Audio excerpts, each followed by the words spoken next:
Hey guys, how we doing? I got an email yesterday from a player that asked me to explain the mechanics of just throwing a baseball. So we're not really talking about pitching, we're just talking about the simple act of throwing a ball, because I think a lot of times we just kind of take throwing for granted and think, well, it's easy, everyone can do it. But then you kind of look around and you notice that there are some guys with great arms, and there are some guys that have really poor arms, and they're not able to play certain positions because of their limited arm strength or arm accuracy. So it's just as important as hitting or fielding or base running or any part of the game. If you're not able to throw well enough, well then you might eventually not be able to move up in levels of baseball because of your throwing inadequacies. So I'm going to try to break it down as simply as I can. And one thing I want to make sure of is that a lot of times when I go around and watch people throw, especially younger players, they do it like robots. They do step 1, step 2, step 3, step 4, step 5. Throwing, just like hitting, it's basically a sequence of movements that need to work together at the right time. So it can't be step 1, step 2, step 3. It needs to flow. So that's what I'm trying to get to here. I don't want you to take these and think, okay, step 1 do this, step 2 do this. I'm just going to kind of go through the throwing motion, and it's up to you guys to kind of put all this together and make it one smooth flowing motion. So the first thing with throwing is created from the ground up. So it's a bottom half that creates the movement, kind of like hitting, and that energy comes up from the ground through your bottom half into your upper half as you release the ball. Too many players and too many young kids just focus on the arm, and they get their arm involved way too early. And if you get your arm involved too early, well then your body hasn't done anything. It hasn't created any energy, any movement, anything.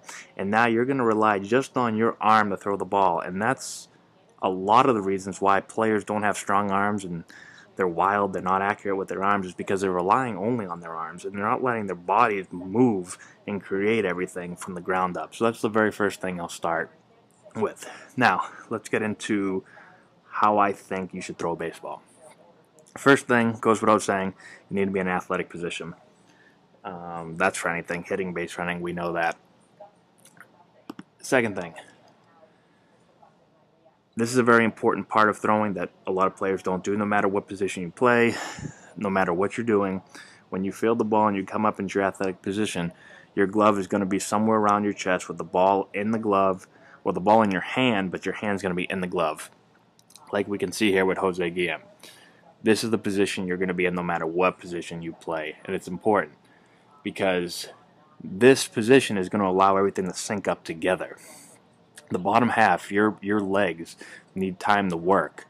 So your arm can't get involved too early. The ball can't get up too early. If you have the ball in your hand, in your glove, around your chest area, in the center of your gravity, this is going to be the ideal spot for it to be, so that when your arms break, it's going to give your bottom half time to make a move to create that energy. So next, we'll go to the leg drive and how you break your hand. So let's move the video forward a little bit. As we go to throw, what we're going to do is we're going to drive off our back leg. We're actually going to push off our back leg, and we're going to lead with our front hip. Your front hip gets out in front as you're driving off the back leg. That keeps everything on line, shoulder, head, hip, all that stuff is on line towards your target. It's important that when you break your hands, that no matter what position you play, when you break your hands, your palms are going to break down. Palm down, it's a little blurry, but palm down, the ball's hidden. So palms break down. Remember, no matter what position you play shortstop, you play outfield, whatever. Catchers, maybe a little bit different sometimes, but pitchers break palms down. That's just the way you do it. Next, as we keep moving, the arms always move and work equal and opposite. So anything that the glove hand does, the throwing arm is going to do exactly the opposite. So you can see here, glove arm breaks up, Throwing arm breaks down. They're opposites, they're equal. This is going down, shoulders up, arms up, equal and opposite throughout the motion, no matter what position you play. Think of it this way. Say you're on a tightrope. You're 1,000 feet in the air, and you're balancing on that tightrope. If you notice, you can stand up right now and do it, your arms are going to work equal and opposite. So if your right arm goes down a little bit, your left arm's going to go up to keep balance. If your left arm goes down a little bit, your right arm's going to go up. That's just how your body works to make sure that you're balanced. Same thing with throwing. It's really important to be equal and opposite. The next thing to remember when we're talking about throwing is that different positions are going to require different arm circles. So here we have an outfielder. He's going to have a really big arm circle. You can see he drops the ball all the way down. He's going to have a big arm circle. An infielder is going to have a smaller arm circle. So you're still going to break the same way, palms down, but your arm might only swing to right here, and this arm isn't going to be as big. It's going to swing to right here. If you're a catcher, it's going to be even smaller. You're a pitcher, it's going to be big.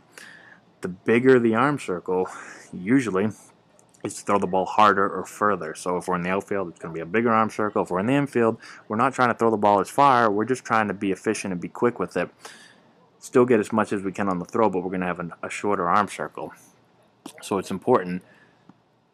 You can see the tilt here. If you're an infielder, it's not going to be that big of a tilt because this is going to be shorter on the backside. This won't be as steep this way. It'll be shorter on the front side because you're not throwing as far. So just remember that. Keep that in mind. I wish I could throw a different position up for every video, but I don't really have time right now. Okay, next thing as we continue to break. So as we continue to move on and we're driving off that back leg and we're leading with our hip, this is where your transfer of weight starts to happen. So you're driving, your weight is being transferred from your backside. Here, all your weight's on your backside, your front foot's off the ground.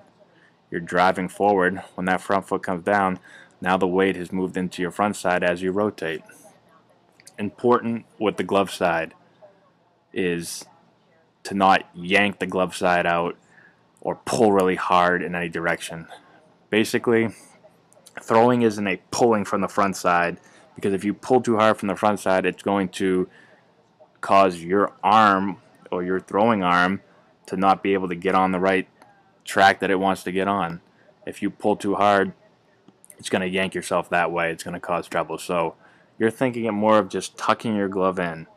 It's not a hard pull to throw harder.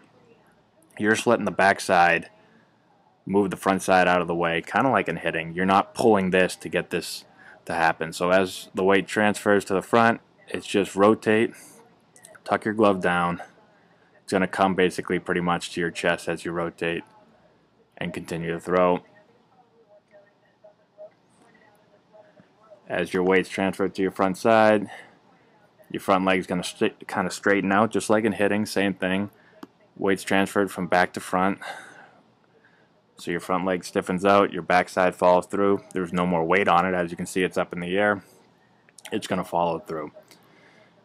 Important also to remember that your arm, just let it continue on the track, on the natural path that it's on. Don't recoil it. Don't try to interrupt it by stopping it. Just kind of let it come to its own stop by itself down by your side. So that's basically how, if I was going to break down throwing, I would do it without getting into making it a 1,000-step process. I think these are the basic things to remember. And if you do these things and you let it work together and you make sure that you get it going from the ground up and not from the arms and the shoulders to create everything, let it be a full body exercise there. We're using the legs to create the energy to come up to the top half. If you do that, I think you'll see your throwing improve. I hope this helps out. It's really tough to do it online on a video, but hopefully you guys understand where I'm going with this. Give it a shot, see how it works, and let me know. Thanks.